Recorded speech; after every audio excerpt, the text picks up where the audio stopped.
All right, hey everybody, this is Terry with NSPS TV Paranormal Podcast on a cold Sunday evening here in Central Texas.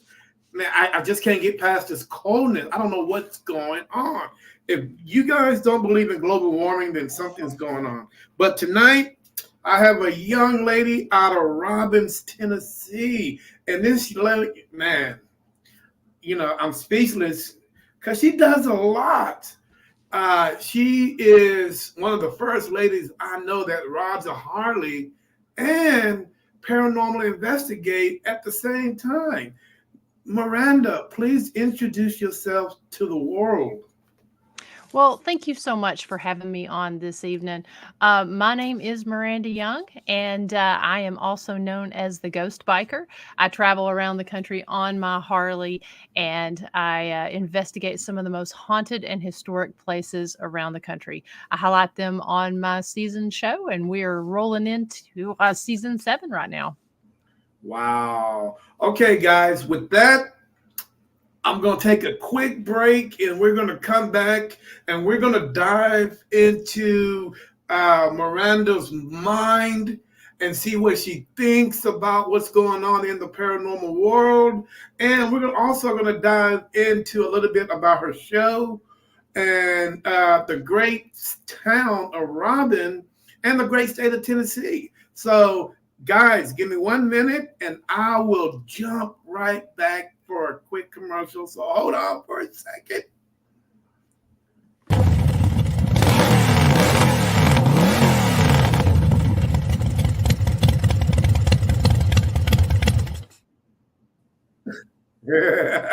Nice. Hey, I like that, man. I just had to share that with you. I wish it was a little bit longer, but it's just a little something that shows my appreciation towards you, and my lots of respect and a lots of love, because it's really hard for a young lady that's on a Harley, has all her equipment, and just hit the road.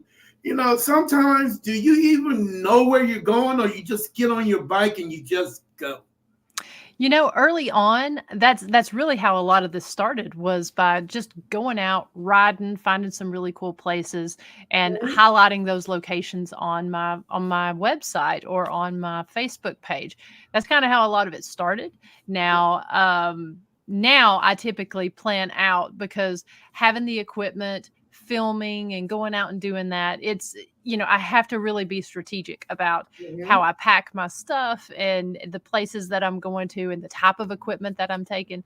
So yeah, I do typically plan out quite a bit when I'm doing that. Okay. Now you do have a crew behind you, right?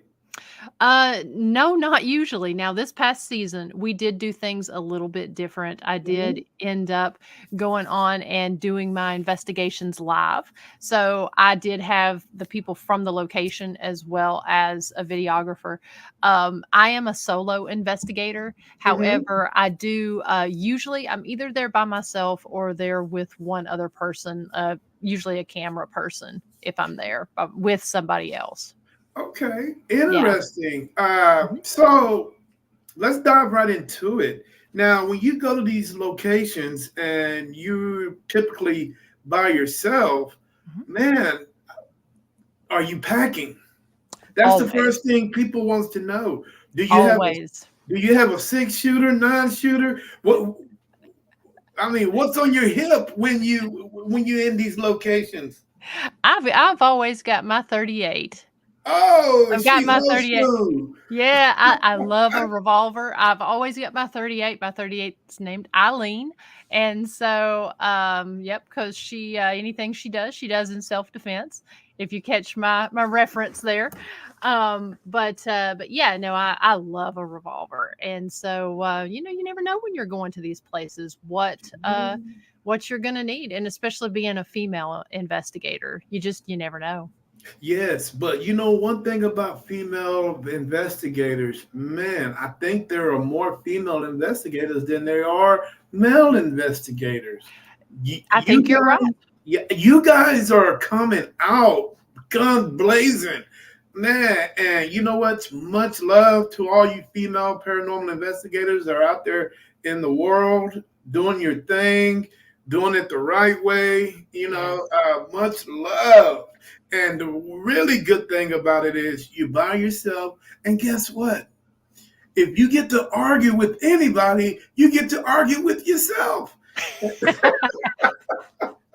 You know what I'm saying? The less drama, the better. You are right about that. I used to be a member of a team. That's how I got started. And these guys, they were fantastic. At the time I was the only female on the team. Hmm. And I really got to learn from these guys who had been doing the paranormal for a long time. And it's one of those things where I really found that I was going out a lot by myself. And Hmm. when the team wasn't investigating, I was going out. And so I ended up going out there and finding that I really enjoy the solo investigating side of things because you're really able to control your environment and keep Hmm. people from, if there's a male voice and I'm the only person there, or I'm the only Hey, person that's a female, yeah, then we're able to account for that. So, I enjoy it myself, and you're just really able to cut down on that contamination whenever right. you're solo investigator. Now, that's not Now, to say I do a lot of collaborating, right, but okay. I'm pretty choosy about that. Understandable. You have to be this day and age because you don't know who's friend, who's foe. And True, that's true. the key thing. Now, because, okay, you mentioned that you were with the number team and you still ventured out to investigate. Mhm. Now, by yourself. Now, how did that team feel when you were doing that? Were they okay with it, or did they have a little problem with what you were doing? Oh, no, not at all. Like I said, a great group of guys. We typically did a couple investigations a month, at least one Mhm. investigation. And sometimes these were commercial locations, sometimes these were residentials. The location that I was in, we had a lot of residentials in that place.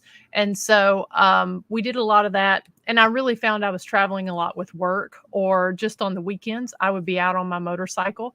So a lot of what I would be doing would be either going to cemeteries, because we have a lot of mountain cemeteries here in East Tennessee. Mhm. I would be going there, or doing a little bit more urban exploration. And so I would just go off on my bike on the weekends. And if there was a cool area, sometimes you would see some of these really neat houses or cemeteries on the roads that I was out riding. And so um, that's really how kind of a lot of that started myself. I wouldn't go to like any of the big commercial locations when I was investigating by myself. It was mostly that, or if I took like a girls' trip or something Mhm. with one of my best friends, we would sometimes go and hit up a commercial location. I think we hit up Revenant Acres in Indiana, hit up the Bel Air House in Bel Air, Ohio, little things like that. But for me, when I was doing my solo stuff and really starting out, it was more urbex. Do you feel which one do you feel more comfortable in? Because a lot of people try to put both of them in one category. If you're an urban explorer, Hmm. naturally you're a paranormal investigator. That's not always true.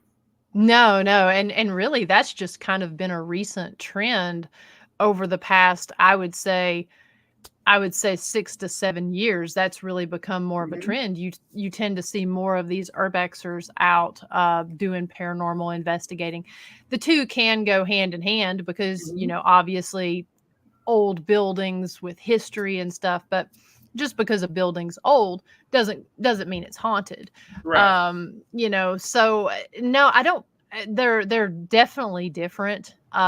I think that I actually did a podcast on this not too long ago, a couple weeks actually, talking to Vince Keelan, and we were talking about just some of the really cool things that Urbex has done for the historic community, and how Mhm. going in there, taking pictures, doing it the right way, how that can actually bring a lot of awareness to the to some of these buildings that are really in dire need of of attention, or at least acknowledgement from the community. And I know I've had from one of my pictures that I had gone into this old church, and I ended up highlighting it on my page, and one of the county commissioners there where the church was ended up using those photos to present, trying to get that location on the National Historic Registry. I think both of them, I love both. And, my driving force with anything in the paranormal is the history and Mhm. the preservation.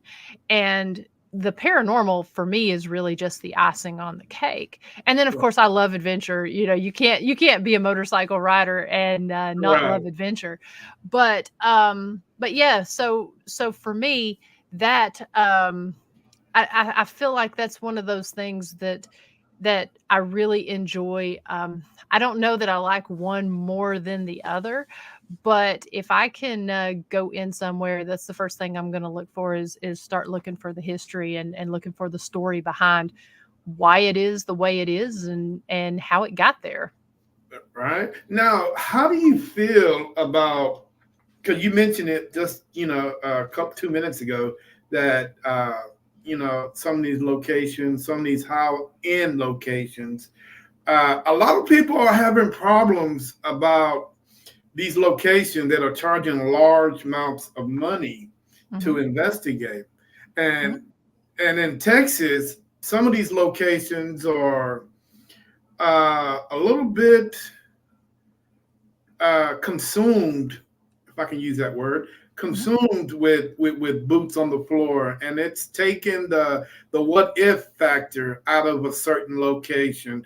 So how do you feel about paying lots of money for these places and not getting what you expect out Hmm. of them?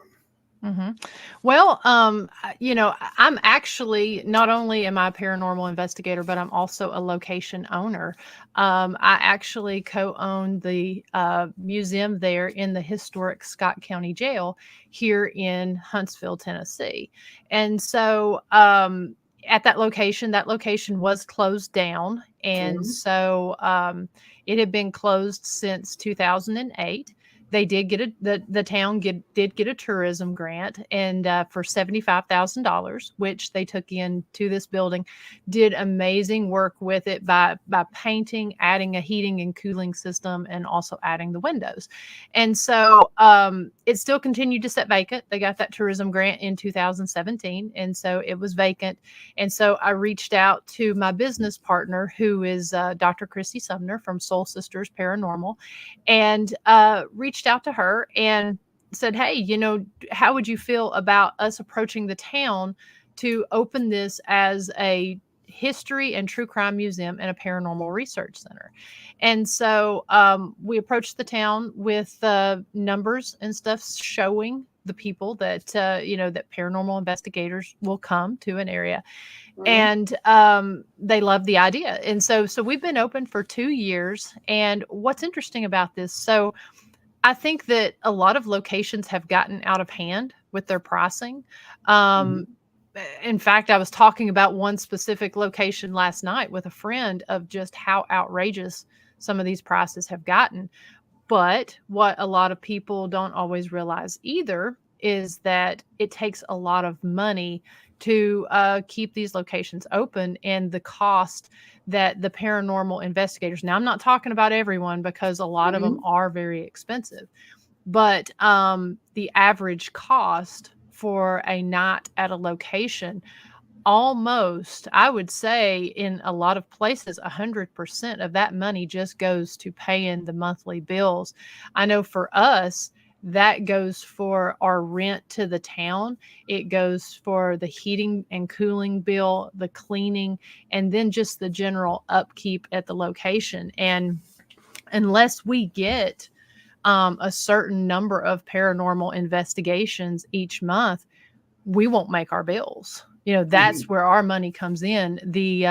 We have daytime tour prices for people to come into the museum, but if we relied on that, there's no way we would keep it open. It's an unfortunate side when people come, they don't always get stuff. We've been very fortunate there at the jail that people have come out with some really great activity. And some of that could be because we are a newer location. Our spirits love to talk. And when a lot of these investigators come in, if they come in the right way, um, approaching, with the questions, not intimidating and harassing the spirits, and really just having general conversation, they actually get a lot of really cool activity. They want to share their story. And so, you know, I do, to go back to the original question, I do think that there are some places that have gotten out of hand in that pricing. And I do feel that, you do have people that maybe not don't get anything, but if they're a seasoned investigator, they're going to know that it's like fishing. Sometimes you get a bite, sometimes you don't, sometimes you leave with a big old fish, and Big other old times, yep, and other times you leave with nothing. We always hope, and with our spirits, we've had where people have, one team got somebody was able to actually catch a shadow figure, rip a Mhm. picture off the wall, and throw it 4.5 feet across the room. Oh wow. Other teams, yeah, and that doesn't happen every day. That's just one of those lucky breaks, lucky moments that he was able to capture. We've had others that have had some really great EVPs that have just been very simple, And so, my hope is that when people come, that one that they do go over their evidence, because a lot of the time they'll find stuff that maybe they didn't see on camera, or see in experience in the moment. They go back and look. But my hope is that they at least leave with some knowledge of the history of the location, and something to talk about. That's what my hope always is, whether it's subtle or whether it's big. Well, the one thing that I do know is education comes first before paranormal Yes. investigation. Because you can't be a paranormal investigator and not get educated in something. It comes naturally, when you go Absolutely. into a location. So you will want to know the history, and so on and so on. Hmm. Um, Tell me a little bit about your town. Okay. Because it seems like you have a good uh, situation going on with them. Do you sometimes deal with the historical society in your specific town? In some of these locations, these good locations that, uh, how do you communicate with them, and how do you keep them on the right side instead of the left side? Good question. Good question. So, the town has been extremely supportive of what we're doing, and so it's fascinating the way we're set up. So the way we're set up, if you want to come in during the day, we don't put the paranormal in your face whenever you come Mhm. to the area. It's like, because people may not be into it. So if they Right. come, they get a huge dose of history as they're coming in. We have spent, before we even opened, my business partner and I, Christy, we spent a lot of time in the historical society, spent a lot of time doing research. And of course, I got to say, this is my hometown that I was born and raised in. I did come back here. And so we actually have an 8-foot timeline there in the jail that is basically a snapshot of, from when our town was established in 1849 to when the Hmm. jail was built to when we took the jail over. It's got every sheriff that was elected. It's got them and their election date on there. It's got significant events on this timeline that happened in the county. Of course, it doesn't have everything, but just the Right. big notable ones. It's also got our 14 officers who were killed in the line of duty. We've got their end of watch date on there. And then we also had inmates that were taken from the jail and executed in various spots. they weren't sanctioned executions. Basically, they were mob mountain justice. A Mm. criminal committed a crime, was brought into the jail. They were put in there, and they did not get their day in court. Folks from the community would get a posse together, come in, break into the jail, and take those inmates out and execute them vigilante style. And so we know of at least 6 that happened with. And what we do is we stick to the newspaper articles. We were gifted, this was last year, we were gifted thousands, and I'm not exaggerating when I say thousands of newspapers. I'm probably exaggerating on the low end. I would say Mhm. tens of thousands of newspapers. It took up one of our full sales. But we stick to that, the information, when we're telling these stories and sharing this history. I believe that there were more executions that did take place there. However, 6 are the ones that we have record of. And so that's what we tell. And we've got those guys on our timeline. So we've worked really well with the Historical Society. The Historical Society in our area is a volunteer organization. Mhm. And so they're, you know how it is when you're working with volunteers. You're at the mercy of when they can come in and when they can work. And Right. so we always recommend when people come in, because we get a lot of people doing genealogy and stuff. The Historical Society is actually the ones that have the records there of the inmate records. It's Mhm. not a complete list, because prior to 1950, it was kind of sketchy. And being in a small town too, um, depending on who the sheriff was and the clerk and that sort of thing, things might not have been documented too well. Right. But from what we have, they have that information at the Historical Society. And so we always recommend when someone comes to the area that they go over, check out the Historical Society. And the Historical Society sends people to us as well. So it's a good relationship. I definitely, would love to be a little more in lockstep, but the Mhm. problem is the fact that we're open at different times. Right. And so we're not always able. Plus, with myself, with it just being 2 of us that co-own this, we do, I do the marketing, the graphics, website, that sort of thing. Christy's doing the business stuff. We also lead the tours there and such. So it's a little hard sometimes to find the time in between all that to get over there and sit and research. But you can just about bet, if we're not over there working, that one of us is got our nose in the computer or in some type of book trying to find out more history. Right. Now, what would you tell somebody who wants to do what you do? What is the first thing you would tell an individual that wants to go down the road you've been down?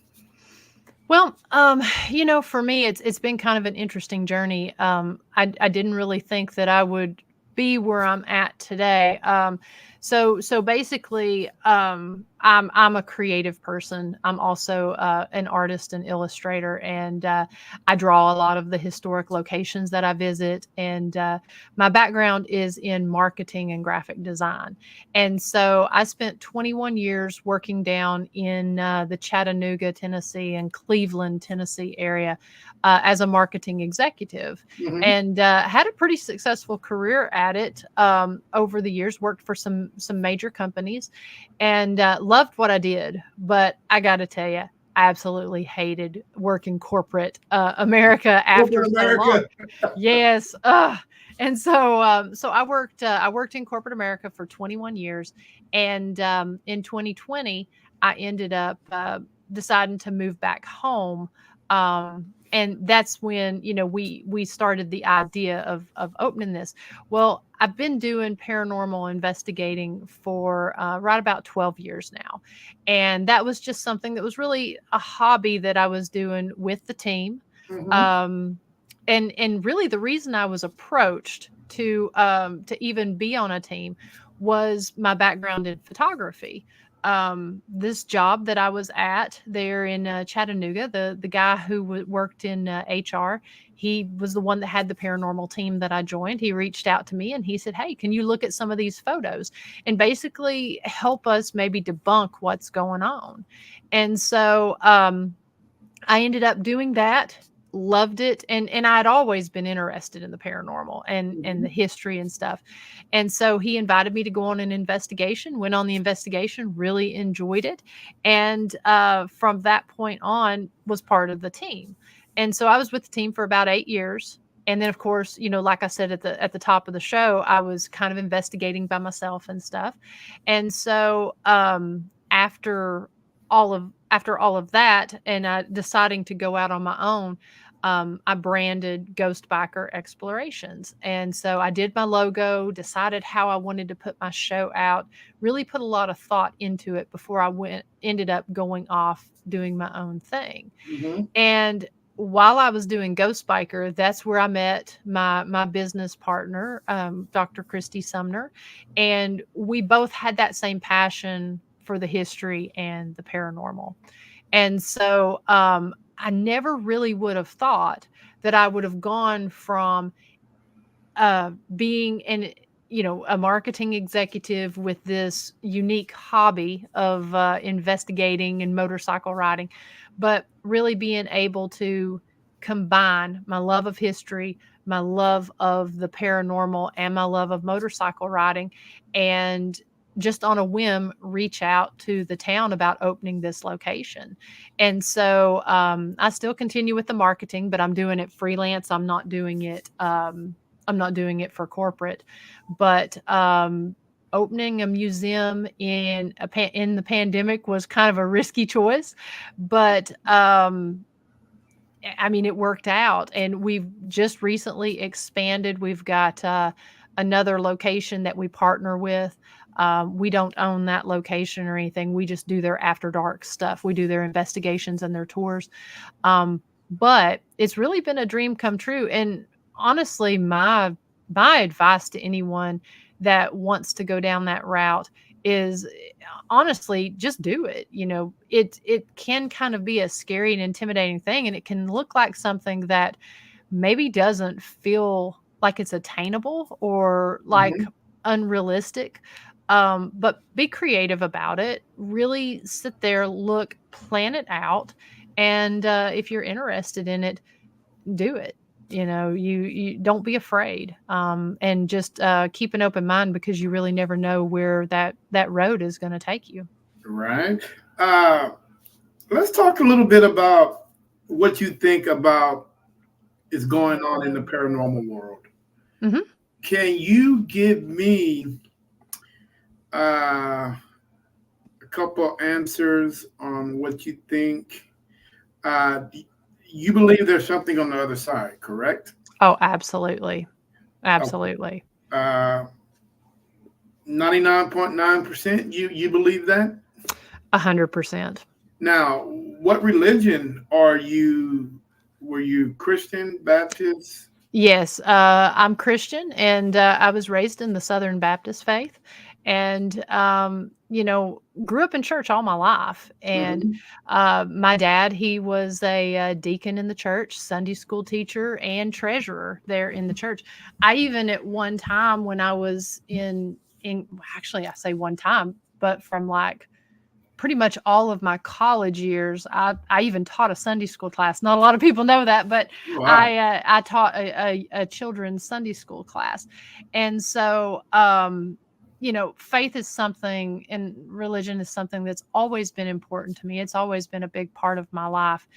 And I would honestly have to say that it's something that's actually really strengthened my belief system and strengthened my Mhm. faith. And I never, faith is one of those things that's hard to explain, and it's hard to Right. explain to it's even hard to explain to yourself sometimes. You Oh yeah. just know, you just feel it.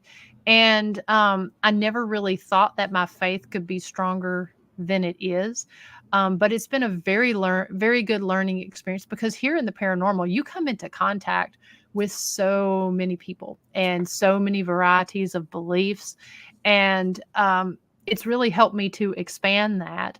And also, my dad was a chemistry and physics teacher, and so it, he taught me how science, and again, this is just my personal beliefs, but by the way he taught, science and the Bible could go hand in hand. Mm-hmm. And so I really enjoyed bouncing ideas off of him and sharing my experiences with him. Um, and he, we would have these deep conversations about kind of the physics side of things and the religious side of things with some of the stuff I was experiencing. And so, for me, in some instances, it is hard to go hand in hand. I am here in the middle of the Bible Belt here in East Tennessee. I think I'm the buckle of the Bible Belt right here. But I think when you look at it certain ways, I mean, it can go hand in hand. Just for me personally, and my walk, my religious walk, as well as my paranormal journey, they've really been able to go hand in hand, and just really, it's really strengthened me. So you have had some of those people that they know what you do, Hmm. and they'll look at you and like give you that smirk, and and like, well, and you shouldn't be doing this. You know, what do you think about people like that that are one-sided minded? It's tough. It is really tough. And of course, you find that in Hmm. everything you do. That's just life in general. We get a lot of folks that come in, especially coming into the jail. And then I get people that have known what I did with Ghost Biker from the beginning, that will come to a meet and greet that I'm having. And I am always open to, as long as it's respectful, I am always open to religious talks, and beliefs. And what I say to someone that does say that, I say, wonderful, more power to you. Be strong in your belief, Hmm. but hear me out. I'm going to explain to you, and a lot of the time they'll quote scripture about it, and I can quote some scripture right back on that. But for me, you have to follow your heart, and you have to follow what you believe. If you feel it's not right for you, I totally understand. But we'll have people come in to the jail and say, I don't really believe in that, and we'll say, I respect that, because I respect what anybody believes. And if they're going to tell me what they believe and what they think, I'm going to listen respectfully, and I'm going to ask that they listen as I respectfully tell them what I believe. But what we always say is, we're not going to convince anybody that our location is haunted, or I'm not going to convince anyone when I do an investigation that the evidence that I've captured is paranormal. What I'm going to do is I'm going to document it, and I'm going to let you decide. If Exactly. you can explain it, then that's great. I'm totally open to it. But if you can't, all I ask is that you keep an open mind, that there may be something out there. And interestingly enough, just because somebody, um especially if they don't agree with what I'm doing with the paranormal, um if they don't it's not that they don't believe in it always. It's maybe just that they're afraid of it. And people, when they're afraid of something, they really don't need to get involved with it if they're that afraid and worried about it either. Exactly. Uh, let's talk about Hollywood. How you feel about Hollywood and the way they portray us? I think Hollywood they've done good, but they've also done a disservice to the paranormal. We Hmm. see it all the time. And I would even take that a step further, not just Hollywood, but also some of the YouTube community that is not quite Hollywood famous, but that are Hmm. famous, and very well known. I think that it has done a disservice in the fact that it has, right now demons are the thing that are very popular, and yep, and that's also one of the things it's more rare. Owning a location, I can tell you, we have no demons in our location. Our second location, we don't have demonic activity in there. And so I think that it's kind of put almost like the satanic panic of the 80s. It's sort of created that here in the community. I do think though that it has its place. Hollywood, if it wasn't for Hollywood, I don't think we would have as many researchers out there now. Um, I don't think that it would be as mainstream as it is. But of course, with mainstream comes other problems. Mm-hmm. Because there are people that's doing it that probably shouldn't be doing it. Right. But I think it has its place. I think it's got good and bad as a whole. I think it's kind of done our community a disservice. Yeah, I totally agree with you because it all goes back to research, research, research. Yes. You know, and I respect all these, these new paranormal teams that are coming out. They're coming out every day. Yeah. Somebody wants to, form a team and go out and investigate. I'm all for that. But Mhm. please do your history, Yes. your research, do everything that you need to do to protect yourself because what we do, it might, people might think it's fun, Hmm. but it's really not. You really can get injured, you can get You hurt, can. things can happen to you. And Yeah. so for those of you guys out there that just think we can put a group of four together and we can go get a K2 meter and a camera and we call ourselves Sorry. My, my car my I have an alarm in my driveway, and something was moving out in my driveway oh, apparently. wow. Yeah, I mean, so that's the one thing that gets me the most when people do that. You know, Yes. you can really get hurt. You can come into a situation that you really don't. If you never experienced it, how do you know how to handle it? So I urge these new guys that are coming out, man, just be patient. Yes. Yep. Patience is the key to everything, especially in a Mhm. field like this, Mhm. where it could turn left real quick. It can. And, a good example of this is that my business partner and I, we offer guided ghost hunts at the jail and at the other location of historic rugby. And so, and those guided ghost hunts, we keep the number small. We keep it to 6 people. And we and most of the people who do this, they're not members of teams. They get Mhm. 3 hours in the location with us. We have our tools, and they get to use our tools and that sort of thing. Most of the people that come in there are either people who are paranormal enthusiasts that have maybe either never done an investigation, or they're just not a member of a team. And then we have others that maybe have never investigated, and they're just a group of friends that wants to get together and wants to see it. And so what we do is you get a full history tour of the location. We make sure you know that history. And Mhm. then we do a paranormal 101 where we talk about the tools that we've got there. We encourage people to bring, cameras, recorders if they've got something.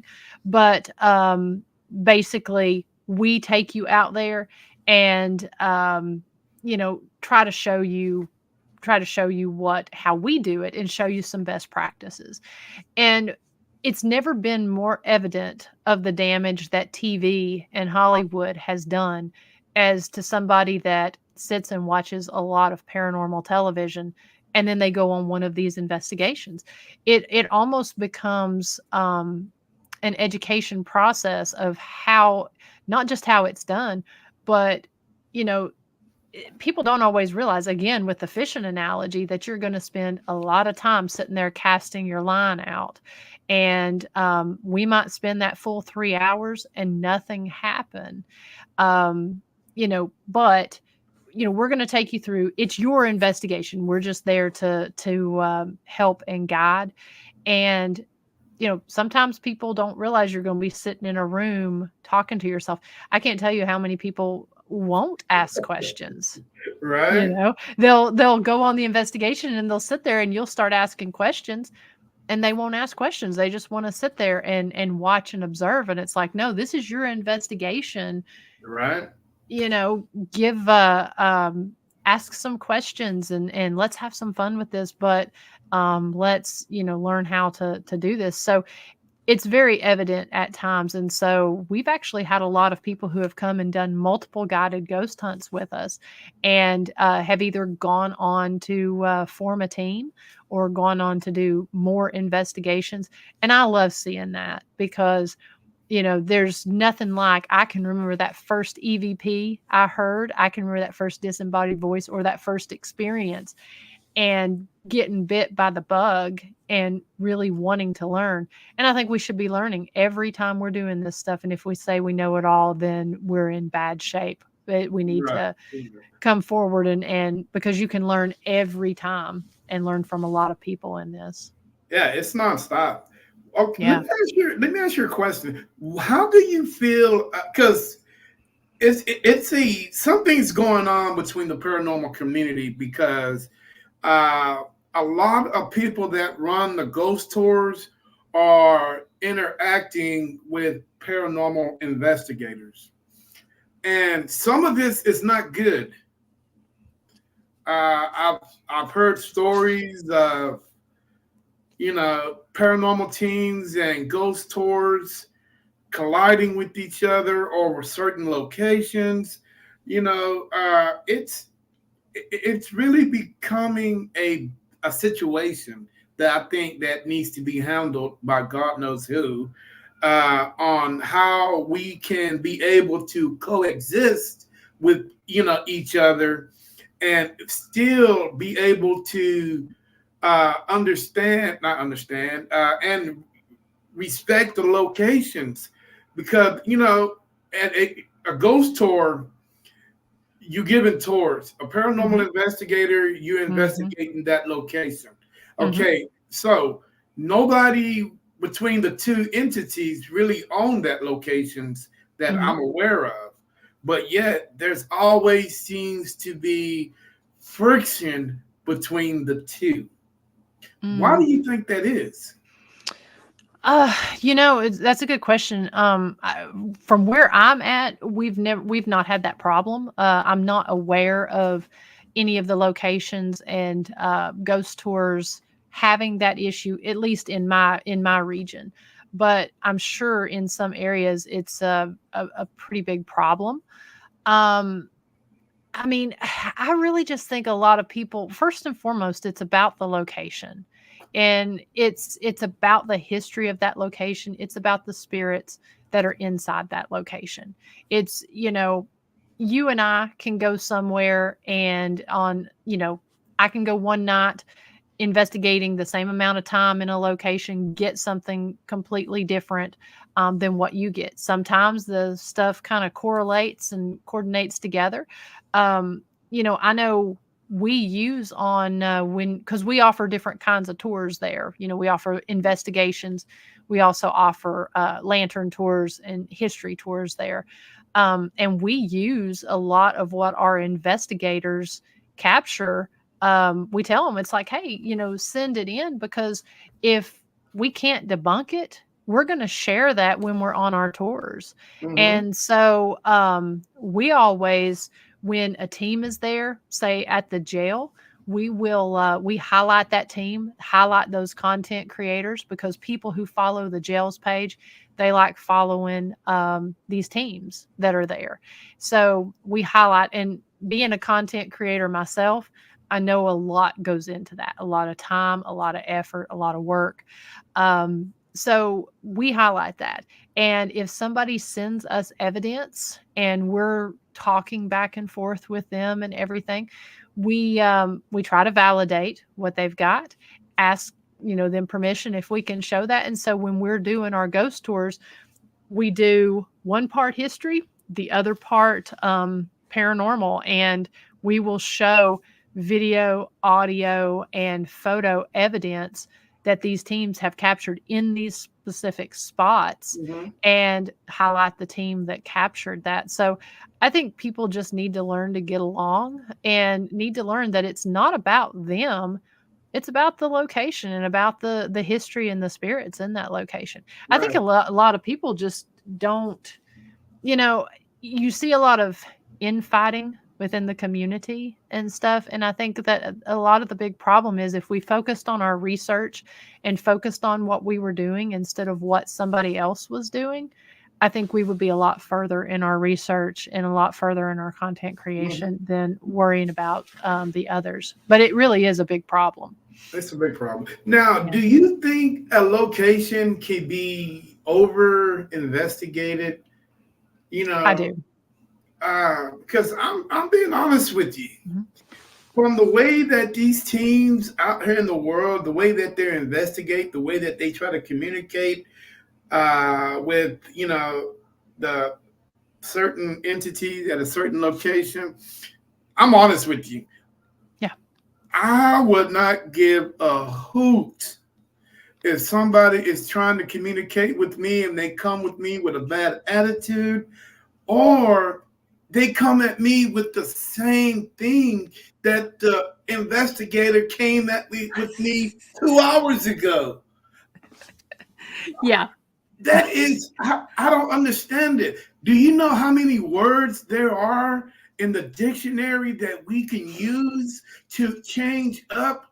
Uh, can you catch that ball? Can you touch this? Can you do this? Can you do that? Come on, guys.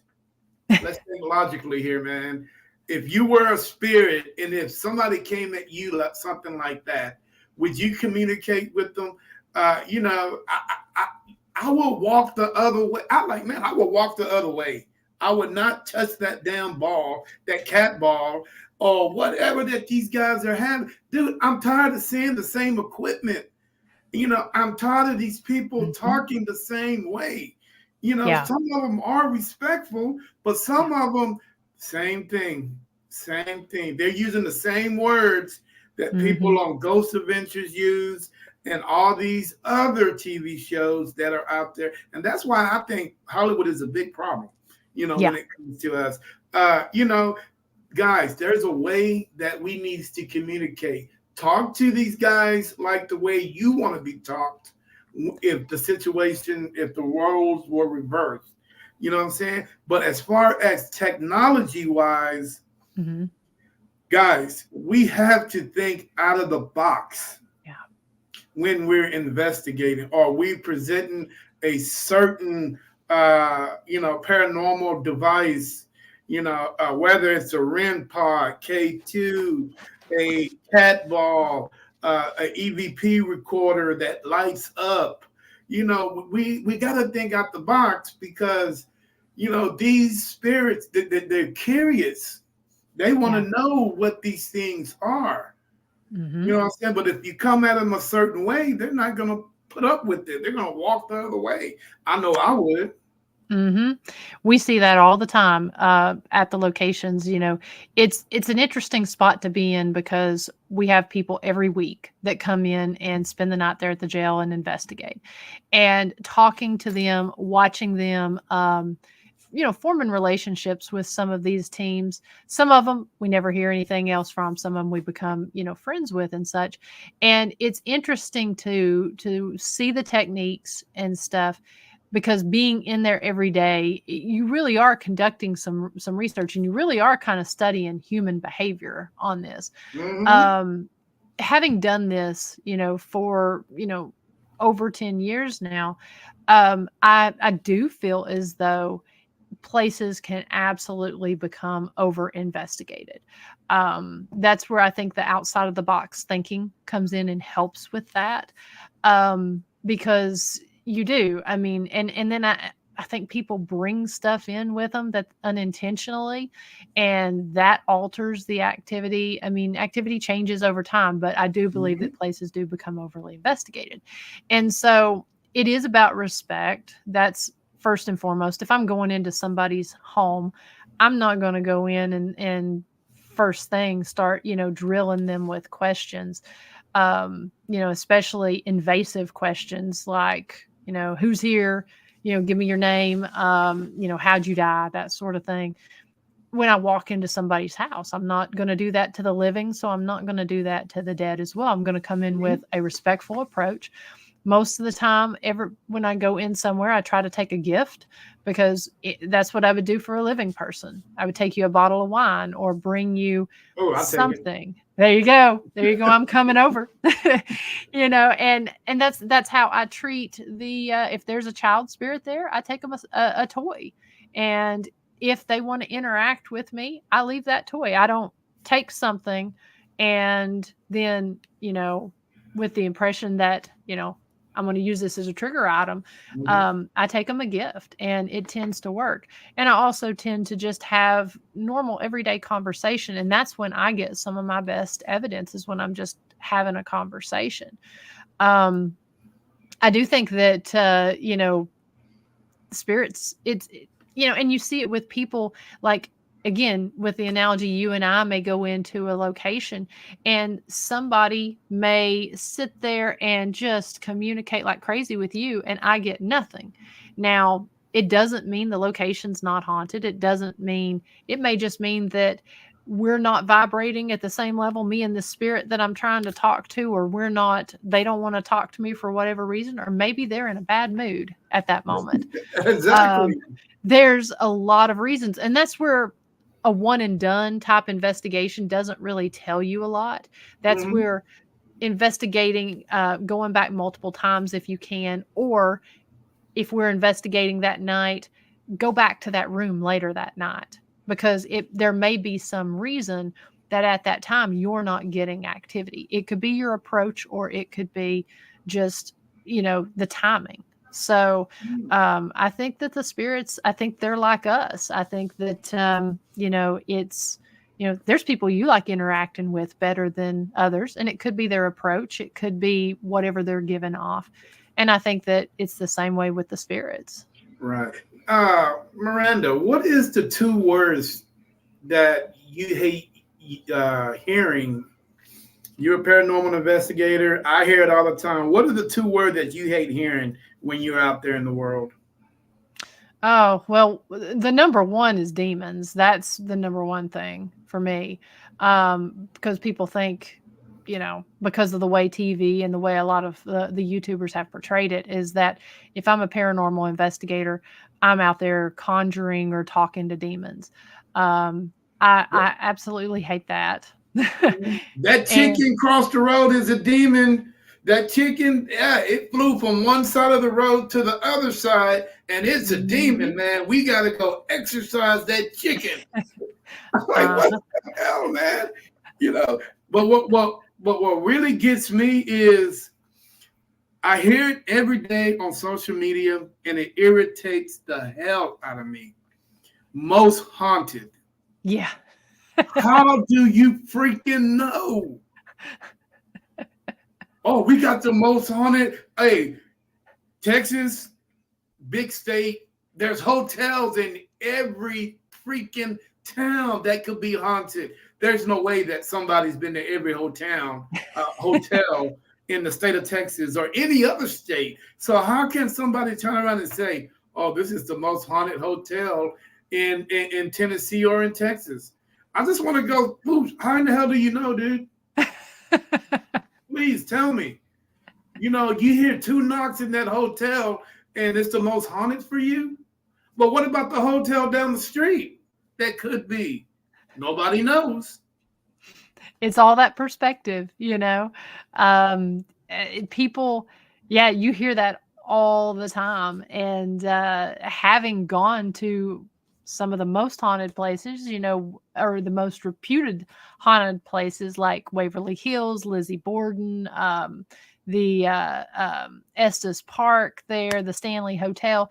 having gone to those places that have a big story and a big reputation, um, those places are fantastic. But I love, and of course, anybody that watches my show, they'll see a lot of the places that I highlight on my show. They're places that a lot of people have never heard of. Mm-hmm. And I do that because I always tell people that, if you spread out a map, close your eyes and touch anywhere on that map, you're going to touch somewhere that's got some type of story, whether it be historic or haunted local legend in that area. I can guarantee you, there's not a place on that map that you touch unless you touch the center of the ocean. And I bet you could probably find some kind of happening or story that happened there too. Yep. So, it's it's impossible to not find a place that doesn't have a haunting history, or at least an interesting history. And so, because history is the most important to me, as well as tourism and travel, that's why I like highlighting those places on my show, because it's fun to go to a place that everybody's heard of. I'll take Waverly Hills, since that's somewhere everybody knows. Um, it's fun to do that, and it's fun to investigate there and see if the activity I get is like what everyone else is getting. But I got to say, we always talk about our little jail, and we say it may be a small, unknown location, but it packs a big history. And so, when people start spitting off, most haunted, and talking about all these places, it's like, yeah, that's cool. That's great. I'm glad you got to go and all that. But hey, why don't you check out this place? Because there's something to be said about going to somewhere that maybe doesn't have that reputation, and seeing what you can capture, and just seeing the freshness and newness of it. Now you mentioned a location that I've been to, and maybe you can tell me what you actually think about it. The Stanley Hotel. I love the Stanley Hotel. Um, Actually, I was out there. The first time I was out there was on my honeymoon, and I did not stay there on my honeymoon, but I was out there and did one of the ghost tours there. And of course, it was not long after Ghost Adventures had been there. We actually had, I can't think of his name, but the guy that was on the show was our guide. Um, and then I've been out there twice since, and I loved it. Is it it's creepy.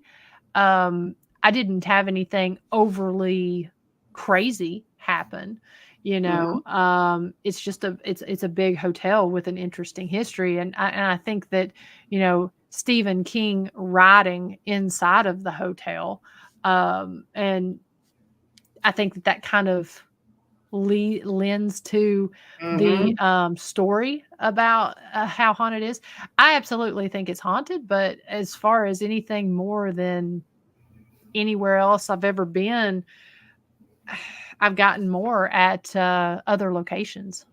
Yeah, because when I went to the Stanley Hotel, actually, 'cause I lived in Colorado Mm, and I grew up there. It was a very interesting place, and I can honestly say that I did not get a creepy vibe when I was there.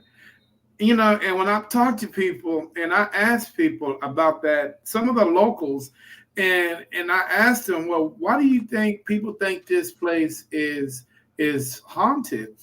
And the first thing they will say is because they made the movie there. yeah. And I'm like, okay. So a lot of people think that place is haunted just because they made a scary movie there. And people took it and ran with it. And it's been like that ever since. Yeah. So, Yeah. And even when you hear the story about Stephen King, it was not written about an experience that he had there. He just wrote there. He had been visiting there. And if I'm not mistaken, and I may be wrong, I don't believe he actually experienced anything when he was staying there. I Yeah, may but be wrong on that, but I don't think he did. yeah, but that don't mean it's not haunted. I mean, No, no. you gotta throw that in there. You know what I'm saying? Hmm. Uh, do you have a twinkle twitch? A twinkle twitch. Mm-hmm. I'm not sure what that is. Are you a psychic medium? Ah, no, no. I do have some empathic qualities. Mm-hmm. I think a lot of us do. Um, I do. There have been a couple times, and I've only highlighted it on one show, but Mm-hmm. sometimes I do. It's not automatic writing, but it's a I call it subconscious sketching, and it's drawing in locations. But as far as like psychic or medium, no, I'm not one Yeah. of those. Okay. Mhm. You know, because we had a discussion on last night's podcast about mediums and clairvoyance and so on and so on. All of those out there that have that Mhm. psychic twinkle. Um, and the main question is why the door is cracked. Mhm. The door is cracked for them. Why don't they open up that door and walk through it instead of standing behind that door looking to see what's out there? You know, witches have done it, Mhm. warlocks have done it, everybody has done it except for those guys. Why do you think that is? That's a really good question. Did you get any clarity on your show last I night? I mean, I'm all one's opinion is it's their own opinion. Sure, sure. So I've always asked everybody that comes on my podcast what they think Mhm. about that. And it's weird because before there were even psychics or mediums or clairvoyants, there were witches first. Mhm. Sometimes you can even put one with the other, Mhm. right? But Right. witches, as much as they've been through since the time they climbed on the ship and came here, Mhm. man, they've been bombarded with Mhm. just a lot of stuff. The witch trials and so Mhm. on and so on, but they managed to able to withstand the storm and able to open up that door and walk out it and walk down that road without being judged, without being, Mhm. hung by a tree. And, Mhm. why doesn't the people with the twinkle twitch, why come they don't do that? I don't understand it. I mean, that is a really good question.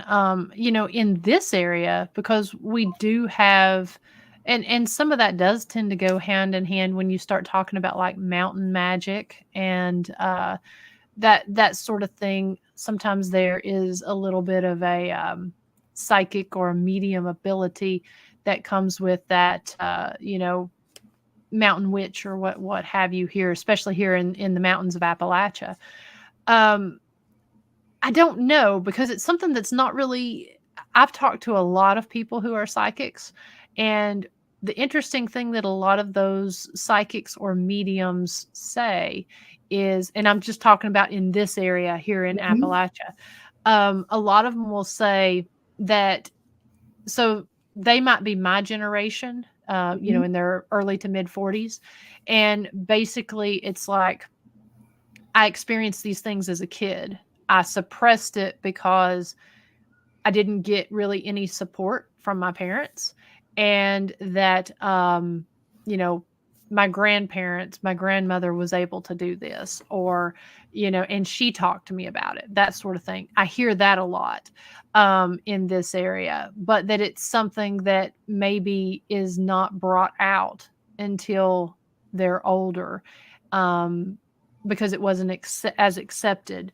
Maybe, and I'm sure that not being accepted from their parents, and talking about it too later on. Even that probably comes from the community at large not being overly accepting of it. Um, I'm not really sure why that is, and I can really only speak maybe to this area and to the folks that I've talked to, but that seems to be a common conversation that's had. Mm-hmm. I did have a lady on this past Thursday night, who is from the Midwest area, and she um, she had no problems with it because from an early age, because it seemed to be something that ran in her bloodline, that her parents were very accepting of it and that sort of thing. I don't really know why that would be, because that does seem to be a common thing now that you mention it. Because if you really look at it, let's look at the big picture.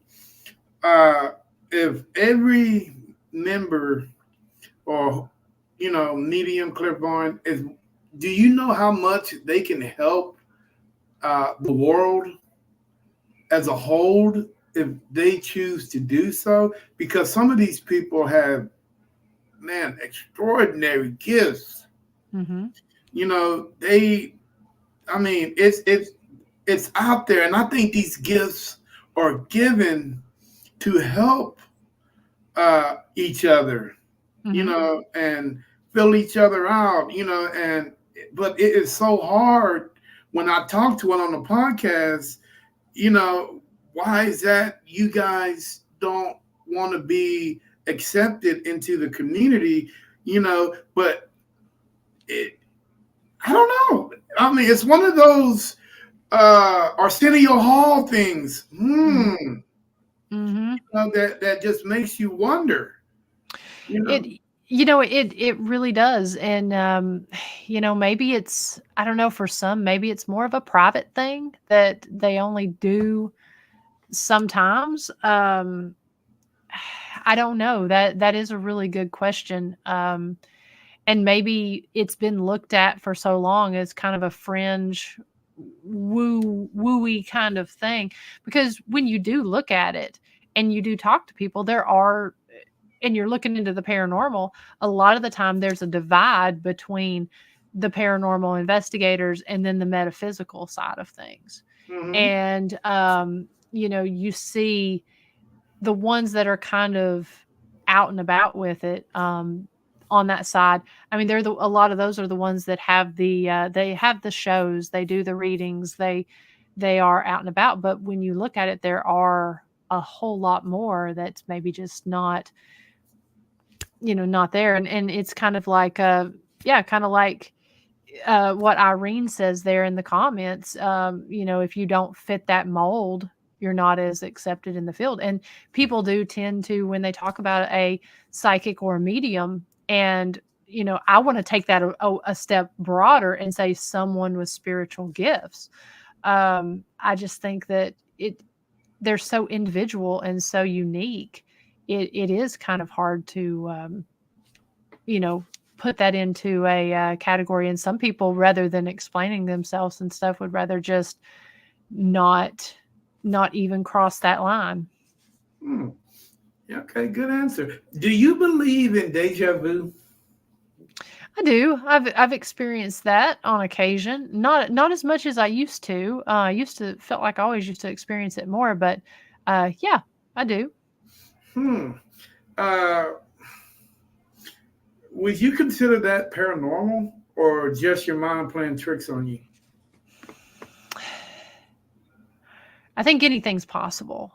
And I was having a conversation actually the other day with someone about deja vu, and is deja vu maybe a window into a past life or what have you. And um, for me, it's one of those things.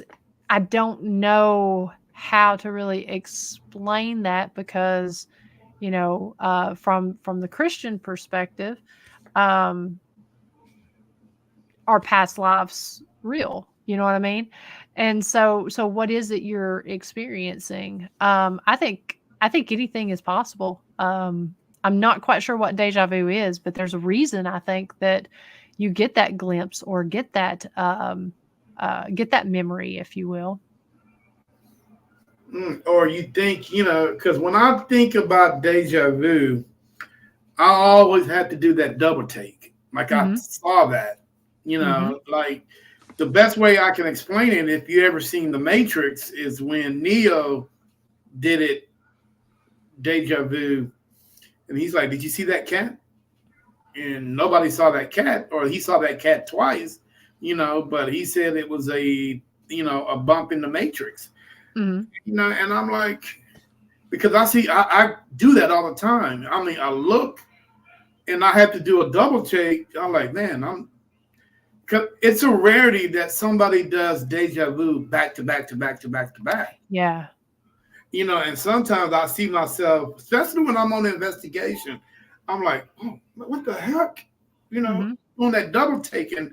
And I'm like, oh man, I just had deja vu, and I'm like, is that someone or something telling me something? Because I've seen something multiple times at Hmm. different areas of the location, but I'm always doing Mm. that double take.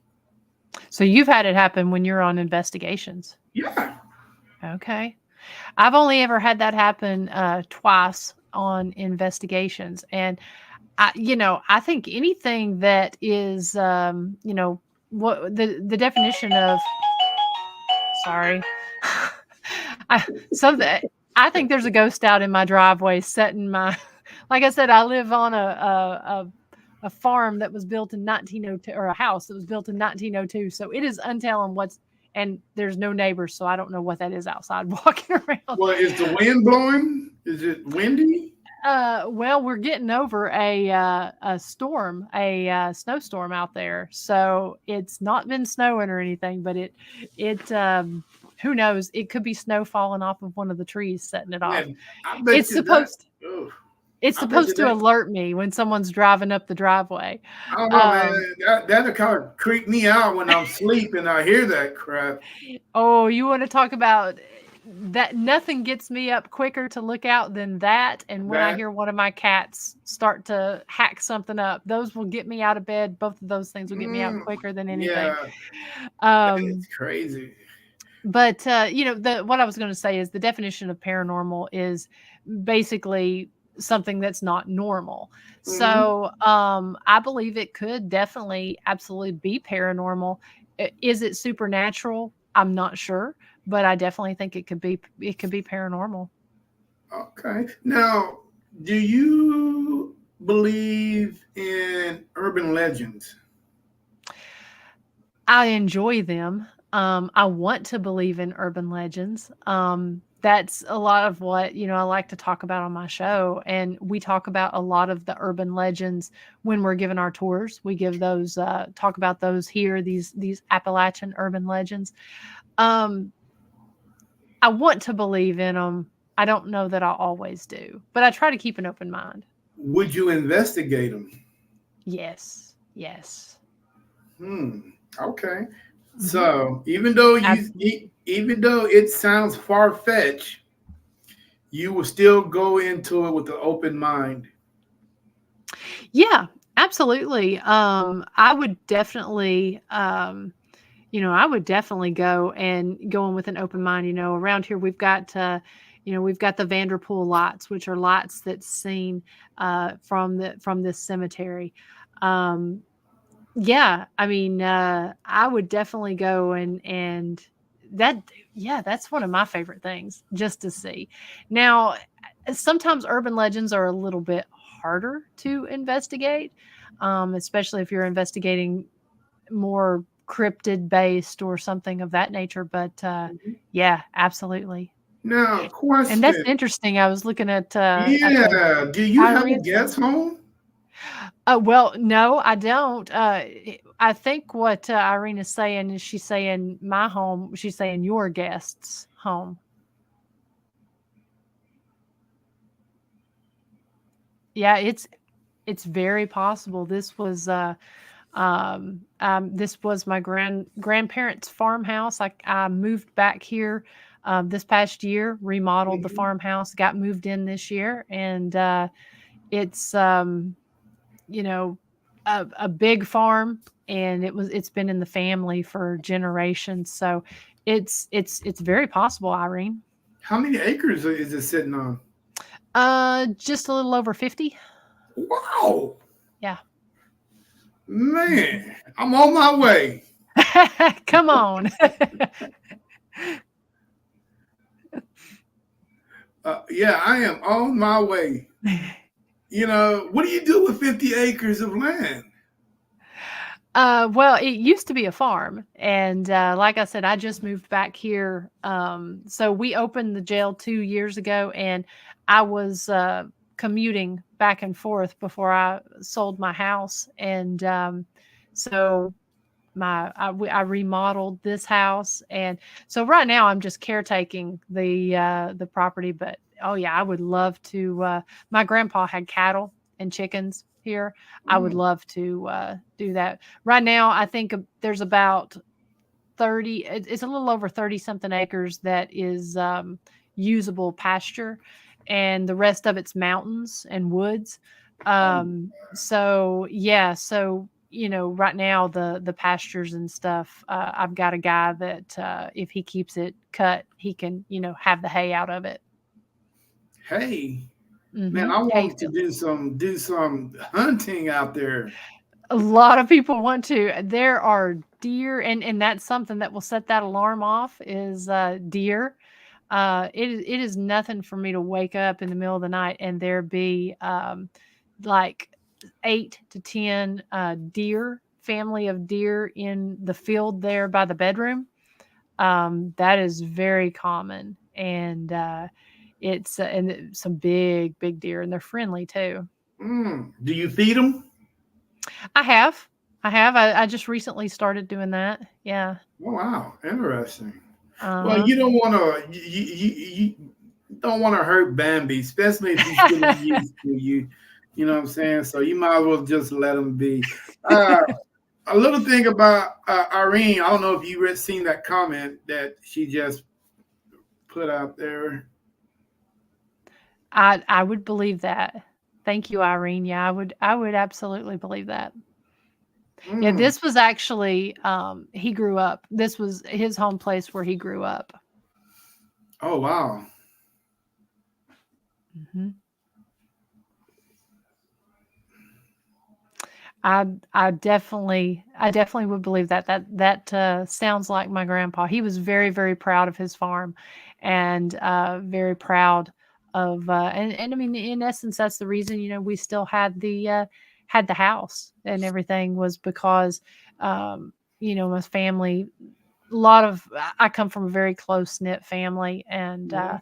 lot of family pride, in that home place. We actually still have the old home place where my dad grew up as well. Of course, my dad has passed away, but his old home place where he grew up, and it's there's just something special and something peaceful Mm. about both of these properties that you just feel. And I'll tell you, so this house, after it sat abandoned for right about 15 years. Oh, And wow. so like I said, I came in and remodeled it. But before I did that, me and my friend Tiffany, we had come in here and was gonna just see if there was any activity or anything. I was supposed to do a residential. That location didn't work out, and so it's like, I'm just gonna come over here and investigate. Now, nothing bad has ever happened on the property or happened here. I know that there have been several people that passed away in the home, especially my grandfather was one of them who did. I know of at least 3 people that's passed away in this house, and it was all natural causes. Mhm. But so we were setting the equipment out, and I had my dowsing rods, which I love using, and I had an Ovilus 5. And so I always turn my recorder on when I go to a location. And I always turn on either like a spirit box or the Ovilus or something while I'm setting up, because most of the time when I'm not actively investigating, stuff happens. And I only got 2 things when I was in this house. And to me, they were so simple and so subtle, but to me that it was the best. And so the first thing it said on there was, it said Sam. And I was like, okay. And Sam was my grandfather's dad, which would be my great grandfather. His name was Samuel, and his dad was Sam. Now, both Sam and Samuel Oscar, there's a cemetery here on the property. On the hill is one of the old cemeteries, and there's a couple hundred people buried in it, and my farm but it's actually, my farm circles it, so it's on the top of a hill there. And so both Sams, both my great grandfather and my great great grandfather, they've been on this property, and they're up in the cemetery. And the other thing it said, when I pulled out my dowsing rods to set them down on the table, it said water as soon as I pulled them out. Now, I didn't say anything about rods. I didn't say anything other than just pulling them out of my bag. And as soon as I pulled it out, they said water. Now, there's 2 natural springs here on the property, and they used those rods to find the natural springs here. And of course, any of the old timers knows that originally dowsing rods or witching rods, those were used to witch water or to find water. And those were the only 2 things that we captured on that investigation here. And I absolutely loved that, because they were very subtle, but the name matched, and it went to show that whoever was in the house watching what I was doing saw those rods, and they instantly knew what they were. And I wasn't even getting ready to work with them. I just pulled them out of a bag. They knew that those were used to find water.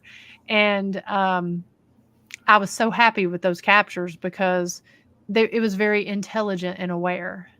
Oh, wow, cool. Cemetery.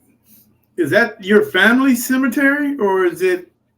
It's the community's Community cemetery. cemetery. It's the community cemetery, but there's a lot of my family, one whole section of it. Originally, it was supposed to be, if I'm not mistaken, originally it was supposed to be mostly a family cemetery. And then because of the community, because my area that I live in is kind of rural and out there from the rest of the county, and so a lot of the community buried up there. They used to have to, whenever they would have a burial up there, there's some of the really cool old stones from the very very early 1800s in there, and they're the old stones. They're called the crook neck stones, and they're the ones that look like a head and a shoulders. And so I can actually look out the window and look up on the mountain, and when the leaves are off the trees, you can see the stones on the mountain, and you can see kind of the head and shoulder shapes. Oh, wow. It's really, it's kind of eerie and creepy, but it's really cool. And so my mom would tell stories of whenever when she was a kid growing up here on the farm, and they would have a funeral in the community. That hill was so steep that they would park the cars down near the barn and hike up through the side of our cow field. They would actually carry the casket and have to hike up the hill, because they couldn't, there was no real entryway to the cemetery. And so I know I believe it was my grandpa. I don't think it was my great grandpa. My grandpa actually donated some of the land on the backside for a road to go up to the cemetery on the backside of the hill. Interesting. Wow. Yeah. Tell me a little bit about your podcast and what exactly that you talk about. Sure. So, so I have two shows. One is, well, actually, technically, I have three. So I have my season, which is Mhm. Ghost Biker Explorations, which comes out once a year. And then all year long, I do a show called Shop Talk Live from the Ghost Biker Garage. And it's every Thursday night at 9 p.m. Eastern Time. And I love having people that are doing things in the paranormal community. I like having content creators on, location owners, authors, psychics, mediums, essentially people who are out, boots on the ground, doing things in the Right. community. And so we talk about it's anywhere from an hour to hour and a half long show, and we talk about all the different things. It gives another outlet for people to promote their content and promote what they're doing. And I love it when people are think outside the box and everything. So that comes on every week. I also do a podcast with my business partner on the historic Scott County Jail website, and that's on their Facebook page and YouTube channel. We call it the Jailhouse Informant, and we talk about history from the jail. We also talk about we'll have paranormal investigators on, but we also cover the history part. We've recently started doing a series where we've reached out to other jails from around the country and even internationally. And we reached out to those people. Some of them are paranormal locations. We had one on the other week that converted their old jail into an inn and a bar. And Hmm. so we like to share that story, and it works as, or share their story, and it works as a great way to cross promote the different places that are the different things that people are doing with the jails and stuff out there. Wow, that sounds pretty interesting that Yes, you're and able to get all these people together, and to tell their stories, and just talk. yeah, Talk. that's the best part. Just sitting talking. I mean, we keep it casual. Yeah. There's a lot of shows that are very. I'm very professional about it, and I love to research. What people are doing, but I'm just a casual conversation, getting to know people, and I've made some of my best friends in the paranormal community from just Well, sitting around having these conversations. well, hopefully I'll be one of your best friends. You already are, Terry. I love it. Now, did you scout? Now, did you scout me? Do what now? Did you scout me? Well, I just got to know you. So, well, Yeah. I think So, you. Okay. Well, you know what? yeah. That is cool. What does your family think about the things that you do? They've been very supportive. My dad, he was the one who I'd say he was probably my biggest fan, and especially being a science teacher in Mhm. chemistry and physics and in church and stuff. He was very proud. Um, Mom, I think mom didn't really know what to think, and then after I became, and she didn't really want much to do with it, and now that I'm a location owner, she gets to hear about it every week, essentially Mm. she hears about it every day. I'll come home and because I'm there, we're there every day. And so and I typically work the night shift. I typically work the investigations, so I'm always coming in telling mom everything that people have experienced. And she's to the point now she wants to go on a guided ghost hunt with me Oh wow. and see if she can experience some of that. And so yeah, I don't know. It's been really cool for her to, I don't know if she believes, but she doesn't disbelieve because Have you she's kind of like, I don't know how to explain have, that. have you ever asked her? Yeah, and she believes. I just don't know if she wanted really much to do with it before, but I'm like, now I'm not responsible if we go and something pulls a picture off the wall, or if you hear a sound or whatever. It's like Right. I'm not Uh, responsible. Now, your mom, did she ever tell you any ghost stories? No, my mom hasn't. That was mostly my grandmother. Or excuse me, my grandmother on my dad's side. She used to tell me ghost stories. She used to tell me a lot of local legends, and she would talk about a lot of things. She was born in 1908, passed away in 2003, Oh and man. yeah, she lived to be 95, and honestly, I really credit my love for the paranormal and for history to her Mhm. because she lived right next door to me, and I was down at her house every single day, and we would sit there on the porch, and she would tell me all kinds of stories about growing up, and then she would, she was very superstitious. She lived by the Farmer's Almanac, and I always tell people, like, I've got her horseshoes that she had in her house. She always kept horseshoes hanging over her door for good luck.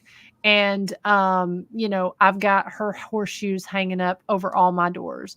And, she would share, when I think about it, one of the superstitions was, for instance, if you leave a house, you're not supposed to go out a door that you didn't go in. You're supposed to go out the same door that you went in. And unless you forget something, if you forget Mm. something, you're supposed to do the opposite door when you go back in. And so little stories like that, not sweeping under somebody's feet. And, she lived by superstitions, and it was all the old Appalachian ones. And so that's really where I used to, really where I fell in love with that side of the paranormal. I didn't really do anything with the paranormal as far as investigating until I was invited to join that team. But yeah, I really credit a lot of my love for all of that to my grandma Young. Oh, okay. Well, way to Hmm. go, great grandma. Look what Hmm. you created. Thank you. Yeah. What about, do you have any kids? I don't. I don't. It's just me. I got, if you consider a couple cats, I got a couple cats that people have probably seen walking around behind me here. But Mhm. um, no, it's just me now. Just you? Just Okay. me. No dog? No dog. I had a little dachshund for gosh, she passed away just after she turned 17. And that I had that. Now that I've got the farm and I've got more land, I may get a couple dogs. But Yeah. yeah, after my dog passed away, I ended up had a couple cats showed up, and I'm a sucker for an Now, animal, and so yeah. how do you feel about animals and paranormal? Oh, I absolutely believe that they encounter it. We actually have a cat that we took in there at the jail that stays at the jail, and she constantly experiences stuff. We actually have a video on our security camera footage of something opening one of those heavy cell doors, and I'm not talking about the jail bars. I'm talking about the thick um, iron door that's closed, that's got the feeder hole in it. Hmm. um, we always keep our gift shop closed off because we don't want we lock it at night because we don't want her to lay on the merchandise. And one night I came in the next morning, and she was in the gift shop with the door closed. I pulled the security camera footage, and at 5 o'clock that morning, you actually see the door open up and something pushes that cat into the room. Oh It was wow. wild, and she's always experiencing stuff there, and, they always talk about the cats being the, kind of guardians of the underworld and such, and, keeping evil spirits and stuff away. I firmly believe it because, I mean, this cat, she you'll see her see things, and Mm. it's really cool. And then my dog that I mentioned, my dachshund, I actually have video footage. I had come home from work one day, and the dog had pulled one of my motorcycle jackets off the chair, and it was one of those motorcycle jackets that's got the armor in it. And so she um had pulled that jacket off, and she was only a little 12-pound dachshund, and sometimes Mhm. those motorcycle jackets are anywhere from 12 to 15 pounds. I mean, they're pretty heavy. Oh yeah. And so she had pulled it off. She used the bathroom on that jacket, and I was really upset about it because I'm like, why would she do this? Right. And so I had security cameras in my house. So I pulled the security camera footage, and just before, so she ended up doing this about 10 minutes before I came home from work. And just before she pulled that jacket off, you see her on the security camera footage start kind of pacing back and forth like she's seeing something. She Hmm. looks over at the jacket that's laying on the chair, and you see this, it's some kind of anomaly, like a almost like an orb, but it appears from nothing. It comes out of the jacket and it just appears and moves off screen. Instantly she goes to the jacket, pulls the jacket off, and uses the bathroom. And so if you look, I'm not a big orb person, but Hmm. with this, you have to look at the behavior and everything that's going on. And when you see a dog that is clearly distracted by something, and then I thought that maybe she was mad at me when she used the bathroom on the jacket. But Hmm. if you look at the fact that she saw something come out of the jacket, it was really more of a territorial thing that she was going over. And it's like, this is mine. This is not yours. And so um, I was kind of dumbfounded when I saw that, and firmly believe that she clearly experienced something. So I believe animals, I don't know if they Ooh. see on a different perspective than we do or what Mhm. exactly it is, but I think that they definitely experience Okay. things we don't. Let me tell you a little bit about Irene. Okay. Irene is a well-known good. She's a good friend of mine, and we've Okay. talked. She's helped me Okay. through a lot of things, and she's a very gifted individual. Okay. Now, what I'm about to show you, I showed you some of the comments that she was making. Yeah. Now, this one here, it's kind of, I don't know, but you might want to look at this and see what you think. Okay.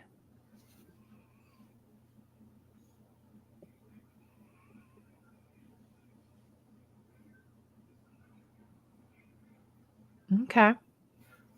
Now, this is from Interesting. this one here, this guy named Mike that's supposedly in your jail.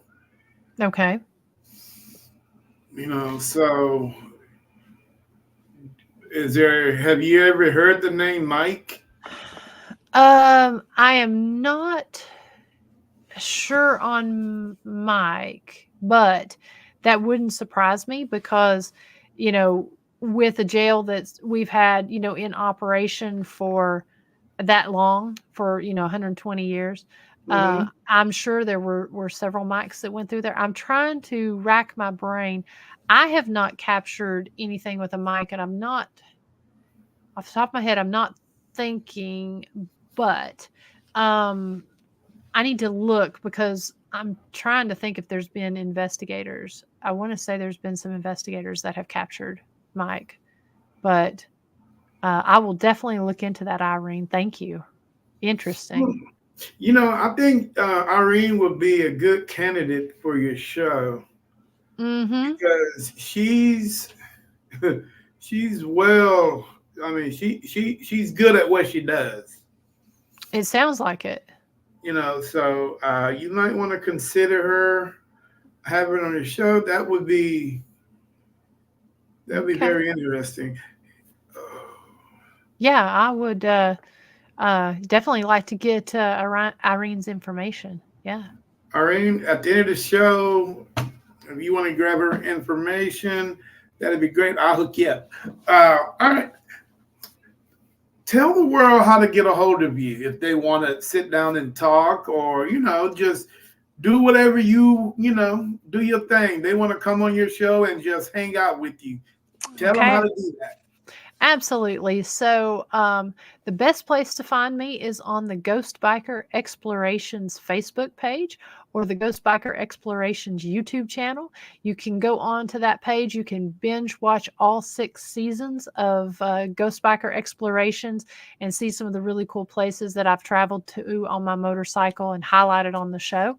And then you can catch me every Thursday night there at 9 p.m. Eastern Time on the Ghost Biker Explorations Facebook page, YouTube channel, Ghost Biker Explorations on LinkedIn, and then also www.ghostbikerexplorations.com. You can watch all those shows, find Ghost Biker merchandise, all that stuff on the website there.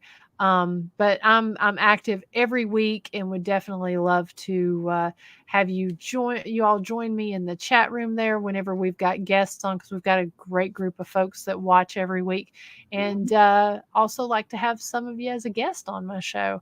Cool. Also, if you're interested in the jail, you can find that information under Historic Scott County Jail or on Facebook, or historicscottcojail.com.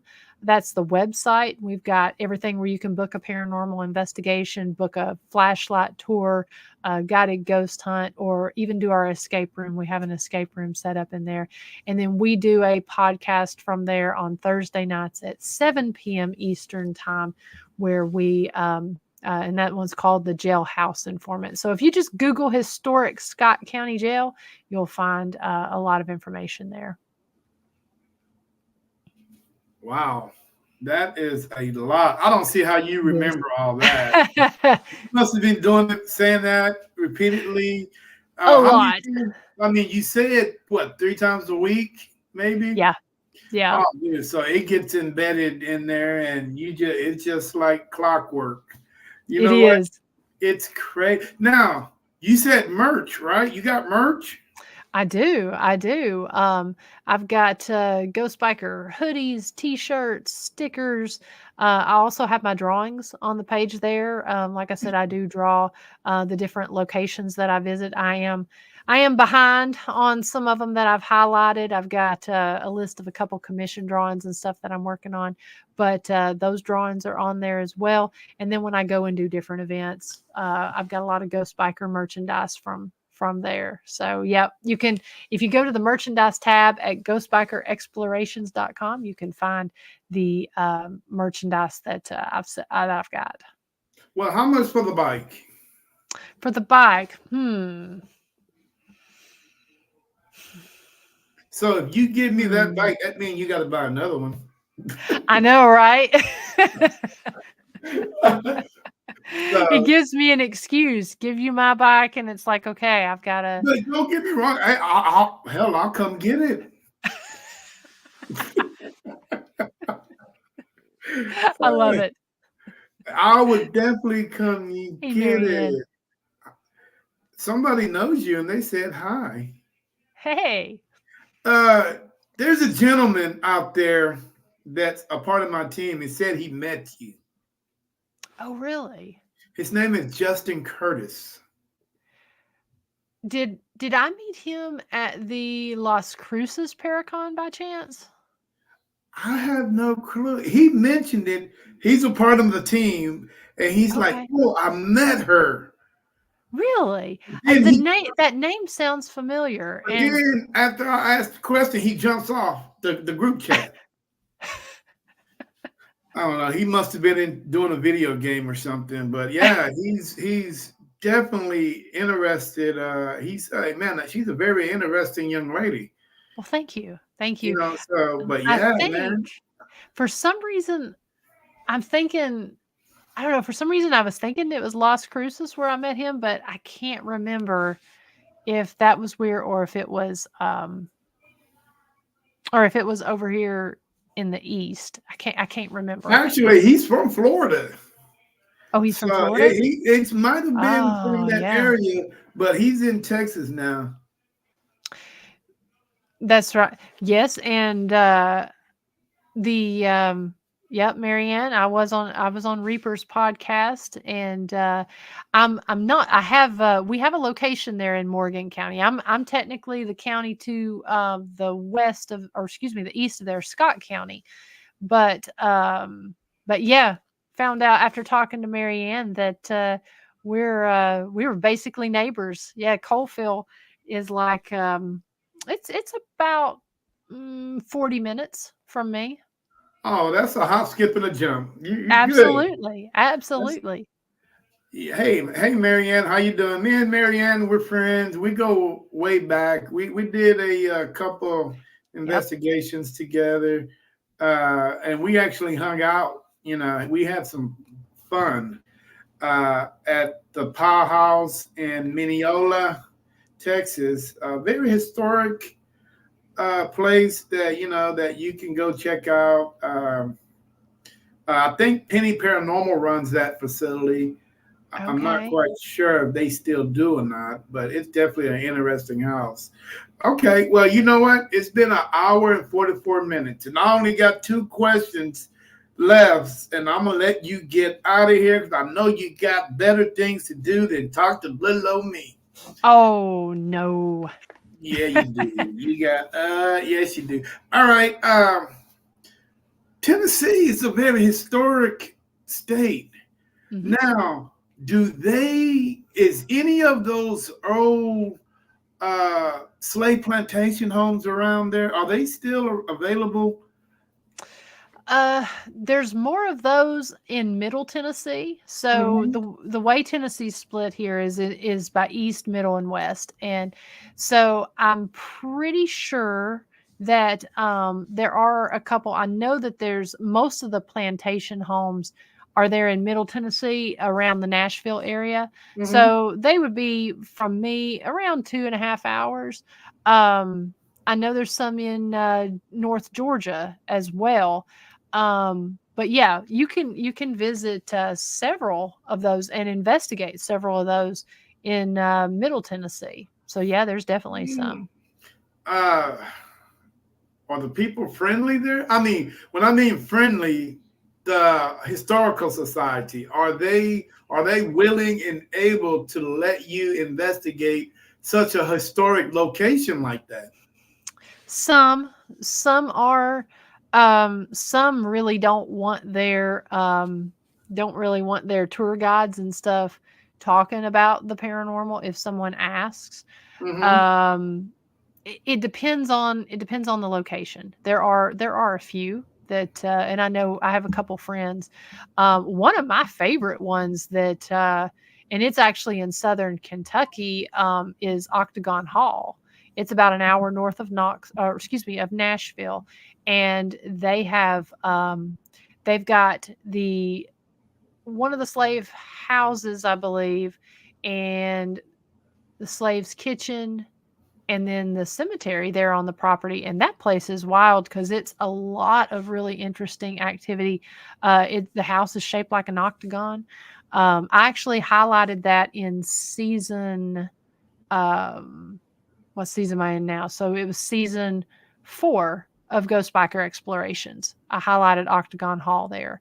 Um, but yeah, Tennessee has so many cool, amazing places to investigate. And if you come over here to where we're at, we've got the jail, and then we just partnered earlier this year or early last year with the Village of Historic Rugby, which is 20 minutes from the jail. And then you've got Brushy Mountain State Prison, which is 45 minutes down south. And then Old Harriman Hospital, which Ronnie D, he also owns old South Pittsburgh Hospital, which a lot of people have gone to. And Mm-hmm. so there's like a ton of places just within 30 to 45 minutes of each other right here in this Ooh-wee. area. Yeah. Yeah. She said, I love rugby.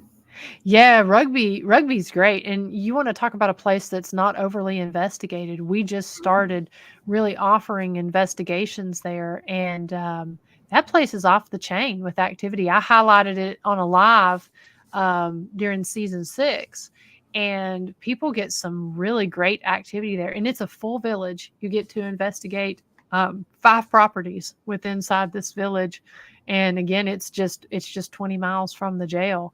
Um, Wow. yeah. And what's the cost to investigate that place? I believe rugby is 500. For overnight? Yeah. Oh, Yeah. that's not bad. Mm-mm. And okay.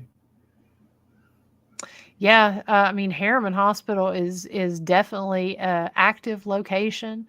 Um, they opened just a little bit after we opened at the jail, so they've been open a little over. I guess they've been open a little over a year and a half. Um, so are coming up on their 2-year anniversary if they haven't already, and that place is active.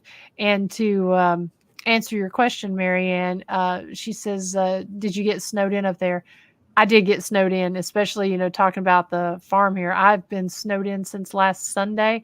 And the reason I'm dressed the way I'm dressed is that I lost my heat. And so I just got it back this afternoon. And so last night we were at -2 degrees here and I had no heat. And so I was sitting there, my house had gotten down to 40, 40, mid 40s, and I was trying to keep my pipes from freezing. So I'm sitting here all layered up, so that's why I'm dressed the way I'm dressed tonight. Now, is Tennessee, is that type of weather you guys are used to having? We're not. Here in East Tennessee on the Cumberland Plateau, we get a couple snows a year. But I got 7 inches last Sunday and going into Monday, and Mm-hmm. then come Wednesday.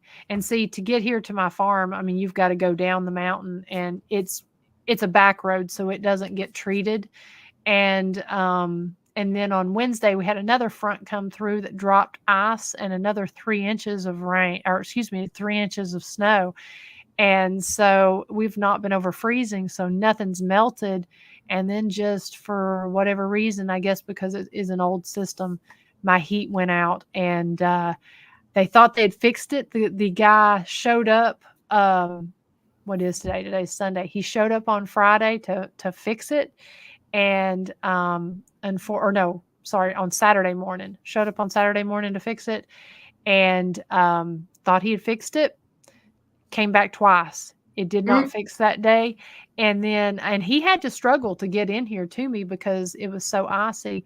And so last night, about 9 o'clock, heat goes out, house dropped from about 67, 68 to 49 in less than an hour. And Ooh, so I didn't sleep much last night. I layered up, sat there, and tried to make sure that the pipes didn't freeze, and freeze. and Oh, wow. yeah, so it's been but praise the Lord, the he came out this morning, and he was able to, hopefully he got it fixed. He had to end up changing the circuit board out.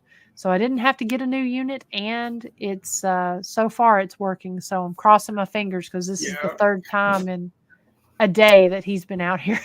Well, cross your finger and your toes and make sure that bad boy Absolutely. don't go out. But it has been a pleasure talking to you, man. I really appreciate it. I really appreciate you taking your time, coming on the show, talking with us. Actually, I thought the show was going to get a little crazy, because I have a tendency to ask a lot of weird questions. I But like it. I kind of kept it. Last night kind of got a little crazy, because of the location I were in. Those guys were in Nevada, and Nevada is a crazy state itself, Yeah. But definitely I appreciate you coming on the show and talking to us, and come to find out, hey, you actually know some people I know, Apparently so. I love that. The you know, world just got a little smaller. and that's a good thing, So, oh, that's the football game. So yeah, Marianne, you stay safe. Irene, I will send Irene your information, and I Yes. would do it. Go by, just twist it off. Oh, I'm sweet. There we go. But quick shout out to everybody that was listening today. If you're from the UK, thank you for coming on. If you're from Japan, Irene, appreciate you coming on. And all you Facebook followers, Twitch, Twitter, Instagram, YouTube, hey, appreciate all you guys. I really do. I appreciate it. Let's get these likes, subscribers. Let's get all these numbers up, man, so I can become famous and move out of my closet. But yeah, hey, that appreciate it, man. I really do. I can't say anything. You know, you are a very interesting young lady Thank you. that gets on her bike and just go boom, boom, boom around to all these haunted locations. And I'm pretty sure, man, if you're driving down the street and you see a cemetery, I can almost guarantee you're pulling over. Oh, you know it. You know it. You're pulling over, So, but anyway, I'm gonna let you get to where you gotta go and stay warm and safe, and say hello to the kitties for me. I'll do it. And hey, and there's anything else you'd like to tell everybody, here's your time to do so. All right. Well, again, thank you, Terry, for having me on tonight, Mhm. and thank you, folks over there in the chat room, for your comments and your questions. It's been so much fun interacting with everyone. Go check out my stuff, and check out the hope to see you there on my show there on Thursday nights at 9 p.m. Go back and watch some of the past episodes. Would love to make new friends on this and get to know everyone better, and just check out the jail as well. Would love to see y'all come out and investigate there, see what you capture. Yeah, that sounds like an interesting place, man. Tennessee is about, let's see, it takes me 10 hours to get out of Texas. And it would take me another 10 hours to get there. It'll take me 20 hours to get there. All right, I'll see you tomorrow. What? Only if you give me the bike. It may take you a little longer to get here with the snow. Well, I don't mind, man. Hey, I'll bring the jet skis with me. There you go. And I got one more comment before we get out of here. Let's see what's going on.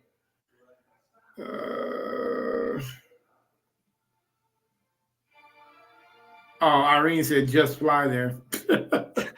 Well, I would, but I have to figure some things out first. But anyway, hey guys, this is Terry with NSPS TV Paranormal Podcast.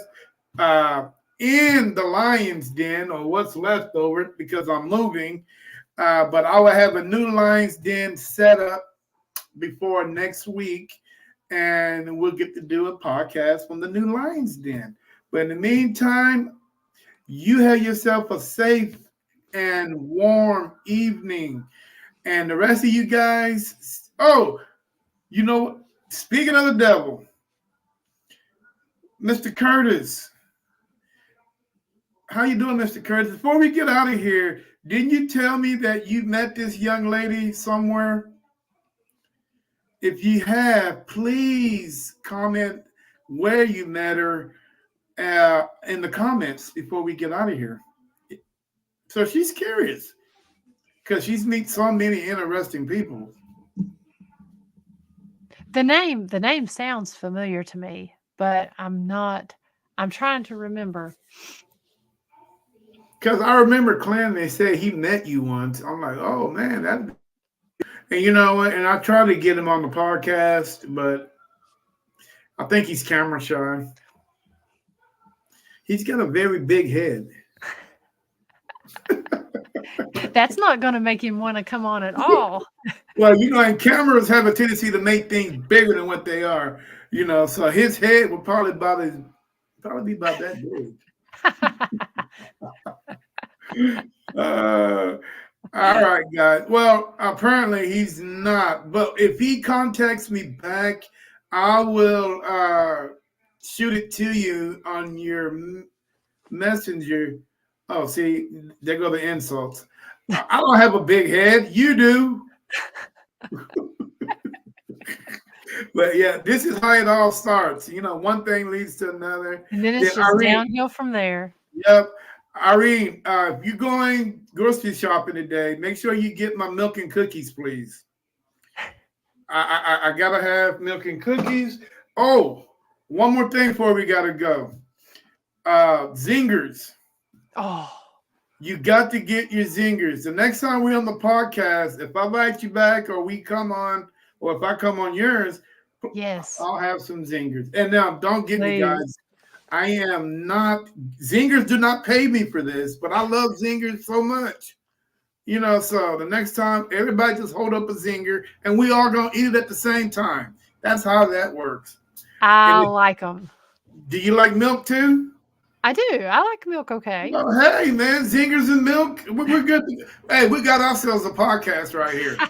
There you go. That's what it needs to be called, zingers and milk. Zingers. Hey, you know what?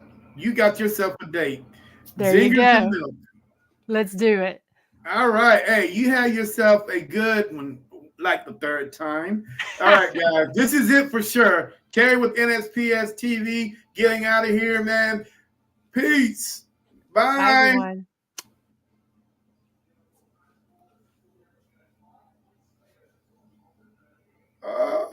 Hey, I'm going to do this for you one more time.